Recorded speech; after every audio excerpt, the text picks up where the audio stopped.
പഠിക്കാനുള്ളതിലെ ഏറ്റവും ഇമ്പോർട്ടൻ്റ് ആയിട്ടുള്ള ഒരു കവിതയാണ് മാതൃഭൂമി. നമുക്കറിയാം മാതൃഭൂമി മൈഥിലി ശരൺ ഗുപ്ത എഴുതിയ കവിതയാണ്. ഇതിൽ നമ്മുടെ ജന്മഭൂമിയെ വർണ്ണിച്ചുകൊണ്ടാണ് കവി ഈ കവിത എഴുതിയിരിക്കുന്നത്. എന്താണ് നോക്കാം. ആദ്യം നമ്മൾ പഠിക്കേണ്ടത് മൈഥിലി ശരൺ ഗുപ്ത എന്ന കവി ദ്വിവേദി യുഗക്കെ പ്രസിദ്ധ കവി ഹേ. അപ്പൊ നമുക്ക് ഈ ഒരു ആശയം പഠിച്ചു കഴിഞ്ഞാൽ തന്നെ ഇതിൽ നിന്ന് വരുന്ന വൺ വേർഡ് ക്വസ്റ്റ്യനും അതുകൂടാതെ ആശയവും 4 മാർക്കിന് 2 മാർക്കിനൊക്കെ ചോദിക്കുന്ന ചോദ്യങ്ങൾക്കും നമുക്ക് ആൻസർ ചെയ്യാൻ സാധിക്കും. ദ്വിവേദി യുഗക്കെ പ്രസിദ്ധ കവി ശ്രീ മൈഥിലി ശരൺ ഗുപ്ത. ദ്വിവേദി യുഗത്തിലെ പ്രസിദ്ധ കവിയായ മൈഥിലി ശരൺ ഗുപ്ത കവിതാओं അദ്ദേഹത്തിന്റെ പ്രസിദ്ധ കവിതാओं एक है മാതൃഭൂമി. ദ്വിവേദി യുഗിലെ കവിയായ പ്രസിദ്ധ കവിയായ മൈഥിലി ശരൺ ഗുപ്ത എഴുതിയ പ്രസിദ്ധ കവിതകളിൽ ഒന്നാണ് മാതൃഭൂമി. കവി അപ്നെ ജന്മഭൂമി കാ ഗുണഗാൻ കർക്കെ. ഈ കവിതയിൽ എന്തിനെ കുറിച്ചാണ് പറയുന്നത്? ജന്മഭൂമിയെ ഗുണഗാനം. ഗുണഗാൻ എന്ന് പറഞ്ഞാൽ എന്താണ്? പ്രശംസിച്ചുകൊണ്ട് പാടുക. ഇതിനൊക്കെയാണ് നമ്മൾ ഗുണഗാൻ എന്ന് പറയുന്നത്. उसके लिए अपनी जान भी देने का आह्वान करते हैं. അപ്പൊ ഈ കവിതയിലൂടെ നമുക്ക് അദ്ദേഹം പറയുന്നു, അദ്ദേഹം എൻ്റെ ഈ ജന്മഭൂമിക്ക് വേണ്ടി ഞാൻ എൻ്റെ ജീവൻ വരെ വെടിയാൻ തയ്യാറാണ്. അപ്പൊ നമുക്കും ആ ഒരു സന്ദേശം തന്നെയാണ് ഈ കവിതയിലൂടെ കവിത നൽകുന്നത്. ഇസ് കവിതാമേ കവി കഹത്തെ ഹേ. എന്താണ് ഈ കവിതയിലൂടെ കവി പറയുന്നത്? എന്താണ്? मातृभूमि के हरियाली के लिए नीलाकाश एक सुंदर वस्त्र की तरह शोभित है. നമുക്കറിയാം ഇതിൽ മാതൃഭൂമിയെ അല്ലെ വർണ്ണിച്ചുകൊണ്ട് ഒരുപാട് കാര്യങ്ങൾ പറയുന്നുണ്ട്. എന്തൊക്കെയാണ് പറയുന്നത്? ആ നീലാകാശത്തെ വസ്ത്രത്തെ പോലെ ഉപമിച്ചിരിക്കുന്നു. പിന്നെയോ സൂരജ് ഓർ ചാന്ദ് ഇസ്കി മുകുട് ഹേ. സൂര്യൻ, സൂരജ് എന്ന് പറഞ്ഞാൽ സൂര്യനാണ്, സൂര്യൻ. പിന്നെ ചാന്ദ് ചന്ദ്രനും, മുകുടമാണ്. മുകുട് എന്ന് വാക്കിന്റെ അർത്ഥം കിരീടം. അപ്പൊ ഇങ്ങനെയുള്ള മാതൃഭൂമിക്ക് സൂര്യനും ചന്ദ്രനും ഒക്കെ ആകാശത്തിൽ ഒരു കിരീടം പോലെ ശോഭിക്കുന്നു. സാഗർ ഇസ്കി കർദനി ഹേ. കർദനി സാഗർ അരഞ്ഞാണമാണ് അല്ലെ.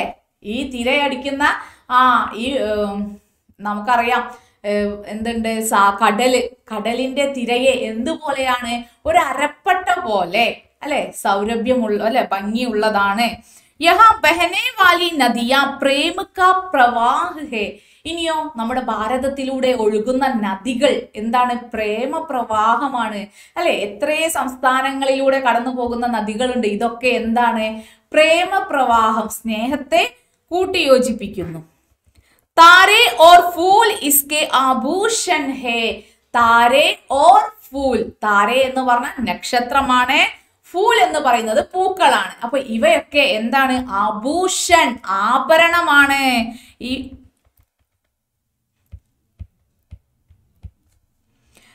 പക്ഷിയാം സ്തുതി പാടക് ഹേ. ഇനിയോ ഈ കവിതയിൽ എന്താ പറയുന്നത്? പക്ഷികളുടെ ഗാനം. അത് എന്താണ്? പക്ഷികളുടെ ആ ശബ്ദമൊക്കെ ഒരു സ്തുതി പാടക്, ഇതിനെ മാതൃഭൂമിയെ സ്തുതിച്ച് പാടുന്നത് പോലെയാണ് വർണ്ണിച്ചിരിക്കുന്നത്. ആദിശേഷിക്ക സഹസ്ര ഫൺ സിംഹാസൻ ഹേ. ഇനിയോ ആദിശേഷിന്റെ ഫൺ, ഒരു സർപ്പത്തെയാണ് ഇവിടെ പറയുന്നത് അല്ലെ. വിഷ്ണു ശയിക്കുന്ന ആ സർപ്പത്തിന്റെ ഫണമാണ് നമ്മുടെ ഈ ഭാരതത്തിന്റെ സിംഹാസനം. ബാദലോ പാനി ബർസാക്കർ ഇസ്കാ അഭിഷേക് കർത്തേ ഹേ.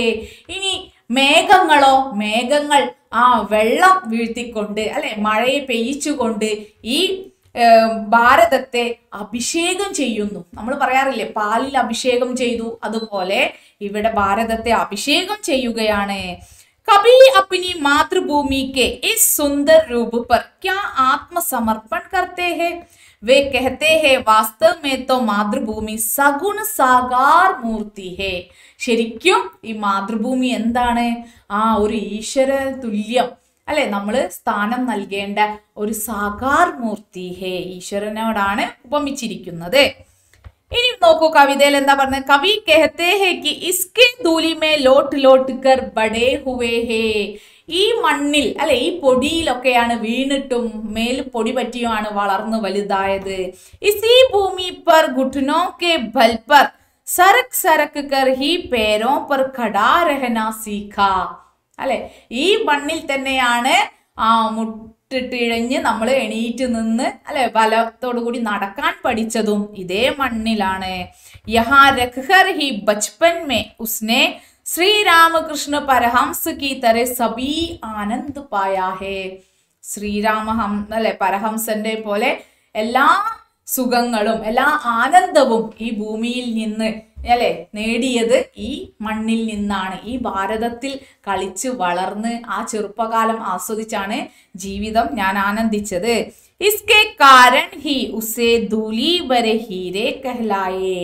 ഹീര എന്ന് പറഞ്ഞാൽ എന്താണ് അല്ലെ, രത്നമാണ്.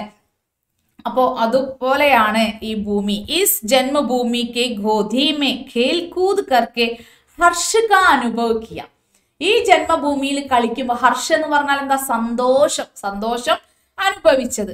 ऐसी മാതൃഭൂമി കോ ദേഖ് കർ ഹം ആനന്ദ് സെ മഗ്ന ഹോ ജാത്തെ ഹേ. ഇങ്ങനെയുള്ള മാതൃഭൂമിയെ കണ്ടിട്ട് എന്താകുന്നു, ആനന്ദത്തിൽ മഗ്നനാകുക എന്ന് പറഞ്ഞാൽ മുഴുകുക. कवि कहते हैं जो सुख शांति हमने भोगा है वे सब तुम्हारी ही देन है. എന്നിട്ട് കവി മാതൃഭൂമിയോട് പറയുകയാണ്, എന്താ പറയുന്നത്, എന്തൊക്കെ സുഖങ്ങൾ സന്തോഷങ്ങൾ ഞാൻ അനുഭവിച്ചിട്ടുണ്ടോ അതൊക്കെ നിന്റെ അല്ലെ, നീ നൽകിയതാണ്, നിന്റെ അനുഗ്രഹമാണ്. തുജ്സെ കിയേ ഗയേ ഉപകാരോं का बदला देना आसान नहीं. നീ നൽകിയിട്ടുള്ള ഉപകാരങ്ങൾക്കൊക്കെ എന്ത് നൽകുക, ബദലാദേന തിരിച്ചെന്തെങ്കിലും നൽകുക എന്നത് എളുപ്പമല്ല. ആസാൻ നഹി. യഹ് ദേഹ് തേരാ ഹെ. ഈ ശരീരം തന്നെ എന്താണ്, നിന്റേതാണെന്ന് പറയണം. തേരേ ഹി ജീവ് കാൺ സേ സനി ഹുയി ഹേ.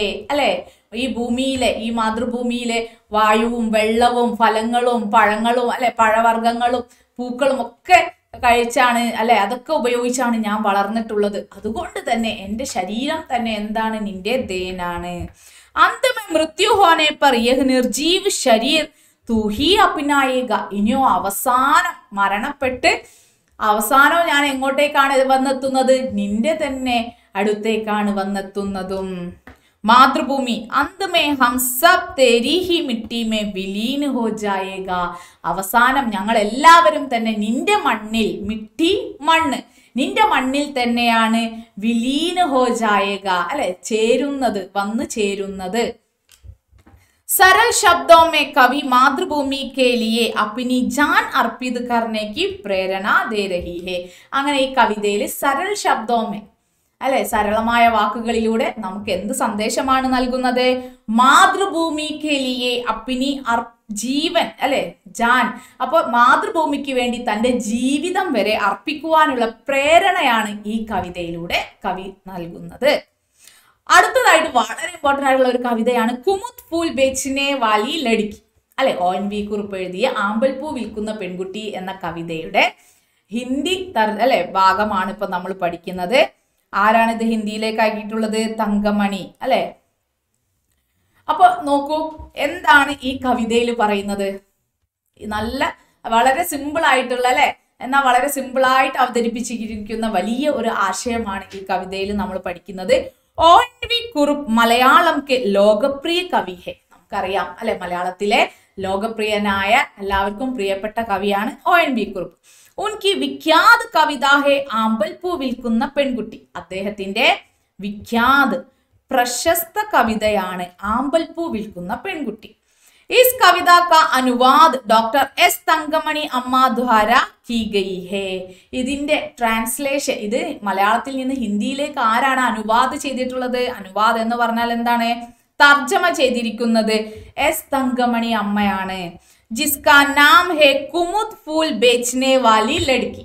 അപ്പൊ അത് ഹിന്ദിയിലേക്ക് ആക്കിയപ്പോ എന്താണ് പേര്, കുമുദ് ഫൂൽ. കുമുദ് ഫൂൽ എന്ന് പറഞ്ഞാൽ എന്താണ്, ആമ്പൽപ്പൂ. അപ്പൊ ആമ്പൽപ്പൂ വിൽക്കുന്ന പെൺകുട്ടി. इसमें कुमुद फूल बेचने वाली एक लड़की के माध्यम से सामाजिक सच्चाई की ओर इशारा की है. അപ്പൊ ഒരു ആമ്പൽപ്പൂ വിൽക്കുന്ന ഒരു പെൺകുട്ടിയിലൂടെ നമ്മുടെ സൊസൈറ്റിയിലേക്ക് വേണ്ട ഒരു സത്യസന്ധമായ ഒരു സന്ദേശമാണ് ഇവിടെ നൽകിയിരിക്കുന്നത്. നമ്മൾ ചിന്തിക്കേണ്ടതാണ് അല്ലെ. കുമുദ് ഫൂൽ ബേച്ച്നെ വാലി ലഡ്കി കെ ലിയെ യഹ് ഫൂൽ ഉസ്കാ അന്ന ഹെ. അപ്പൊ പൂ വിൽക്കുന്ന ഒരു പെൺകുട്ടിയെ സംബന്ധിച്ച് ആ പൂ എന്ന് പറയുന്നത് ആ കുട്ടിയുടെ ഉപജീവന മാർഗമാണ്, ആ കുട്ടിയുടെ അന്നം തന്നെയാണ് എന്ന് പറയാം. ഫൂൽ കെ ദാം കെ രൂപ മേ ജോ പേസ ഉസേ മിൽത്താ ഹെ. ദാം എന്ന് പറഞ്ഞ വില, പൂവിന്റെ വിലയായിട്ട് ആ കുട്ടിക്ക് കിട്ടുന്ന പണം. വഹി പേസ ഇക്കട്ടാ കർക്കെ, ആ പണം ശേഖരിച്ചാണ് വഹ് അപ്നെ ലിയെ അന്ന ഖരീദത്തി ഹെ, അവൾക്ക് വേണ്ടി അവൾ അന്നം കണ്ടെത്തുന്നത് ആ പണത്തിലൂടെയാണ്. कवि को लगता है इस छोटी लड़की को अन्न के लिए पैसा देने से बढ़कर पुण्य और कुछ भी नहीं है. അപ്പൊ ഇങ്ങനെ ഒരു രംഗം കവിയുടെ അടുത്തേക്ക് ഒരു പൂ വിൽക്കുവാനായിട്ട് ഈ ആമ്പൽ പൂവുമായിട്ട് ഒരു പെൺകുട്ടി വന്നിരിക്കുന്നു. മെലിഞ്ഞ് കഴുത്തുകളൊക്കെ നീണ്ട് അങ്ങനെയുള്ള ആ പെൺകുട്ടിയെ കണ്ടപ്പോൾ അദ്ദേഹം ചിന്തിക്കുകയാണ്, ഈ പൂ ഞാൻ പണം കൊടുത്ത് വാങ്ങുകയാണെങ്കിൽ ആ കുട്ടിക്ക് അന്നത്തിനുള്ള വക കിട്ടും, അതിനേക്കാൾ വലിയ പുണ്യം വേറെ എന്താണ് എനിക്കുള്ളത്? ഈ പൂ അമ്പലത്തിൽ നൽകിയാലും ഇല്ലെങ്കിലും, ഞാൻ ഈ പൂവുമായിട്ട് ആ ദേവാലയത്തിൽ എത്തിയില്ലെങ്കിലും എനിക്ക് എന്ത് കിട്ടിയിരിക്കുന്നു? എനിക്ക് പുണ്യം കിട്ടിയിരിക്കുന്നു. ഏറ്റവും വലിയ പുണ്യം എന്താണ്? ആ കുട്ടിക്ക് അന്നത്തിനുള്ള വക നൽകി എന്നതാണ്. ഇസ്ലിയെ മന്ദിർ മേ ഫൂൽ ചട്ടായി ബിന, അങ്ങനെ ചിന്തിച്ചിട്ട് കവി ഒരു അമ്പലത്തിലേക്ക് ദേവാലയത്തിലേക്ക് പോകും വഴിയാണ് ഈ കുട്ടിയെ കാണുന്നതും അവിടുത്തെ ഒരു പ്രധാനപ്പെട്ട നൈവേദ്യമാണ് എന്ത്? ഈ പൂ നൽകുക എന്നത്. അവിടുത്തെ ദേവനെ അർപ്പിക്കണം. അപ്പൊ ഇങ്ങനെ ഈ പൂ അർപ്പിക്കാതെ കവി എന്താക്കുന്നു? തിരിച്ചു പോകുകയാണ്. ഇനി ഞാൻ ഇത് അർപ്പിക്കേണ്ട കാര്യമില്ല അല്ലെ. അതാണ് ഈ കവിതയിൽ പറയുന്നത്. നമ്മള് ആരാധനാലയങ്ങളിലേക്ക് നൽകുന്ന പണമല്ല, മറിച്ച് പാവപ്പെട്ടവന് അന്നത്തിനായിട്ട് നമ്മൾ ചെയ്യുമ്പോഴാണ് കൂടുതൽ പുണ്യം നമുക്ക് നൽകുന്നത് എന്ന സന്ദേശം കിട്ടുന്നത് എന്ന സന്ദേശമാണ് ഈ കവിതയിലൂടെ നമുക്ക് കാണിക്കുന്നത്. ഇങ്ങനെ ചിന്തിച്ചുകൊണ്ട് കവി വാപസ് ചലാ ജാത്താ ഹെ, തിരിച്ചു പോകുന്നു. യഹാ കവി ഫൂൽ ബേച്ചനെ വാലി ലഡ്കി സെ, ഇവിടെ കവി പൂ വിൽക്കുന്ന പെൺകുട്ടിയിലൂടെ ഏക് സാമാജിക് സച്ചായി ദിഖായാ ഹെ, ഒരു നമ്മുടെ സമൂഹത്തിലുള്ള ഒരു സാമാജിക സച്ചായി സത്യമാണ് കാണിക്കുന്നത്. कविता से कवि ने यह बताया कि गरीबों की भूख मिटाने से बढ़कर कोई पुण्य नहीं है. ഈ കവിതയിലൂടെ കവിനെ യഹ് ബത്തായ, നമ്മളോട് പറയുന്നത് എന്താണ്? ഗരീബോं की भूख मिटाने से, പാവപ്പെട്ടവരുടെ ഭൂഖ് എന്ന് പറഞ്ഞാൽ വിശപ്പാണ്, വിശപ്പ് അകറ്റുന്നതിനേക്കാൾ വലുതായിട്ട്, ബഡ്കർ എന്ന് പറഞ്ഞാൽ വലുതായിട്ട്, കൊയ് പുണ്യ നഹി ഹേ, വലുതായിട്ട് ഒരു പുണ്യവും ഇല്ല എന്നാണ് കവി നമുക്ക് പഠിപ്പിച്ചത്. അപ്പൊ ഇത് രണ്ടും മക്കളെ നിങ്ങൾക്ക് എക്സാമിന് വളരെ ഇമ്പോർട്ടന്റ് ആയിട്ടുള്ള രണ്ട് കവിതയാണ്. 8 മാർക്കിന് വരെ ക്വസ്റ്റ്യൻ ഒരു കവിതയിൽ നിന്ന് വന്നേക്കാം. അപ്പൊ നിങ്ങൾ നന്നായിട്ട് പഠിക്കാം. നിങ്ങൾക്ക് ഇഷ്ടപ്പെട്ടെങ്കിൽ ലൈക്ക് ചെയ്യുക, നന്നായി പഠിക്കുക. എക്സാം സിമ്പിൾ ആവട്ടെ. ബൈ.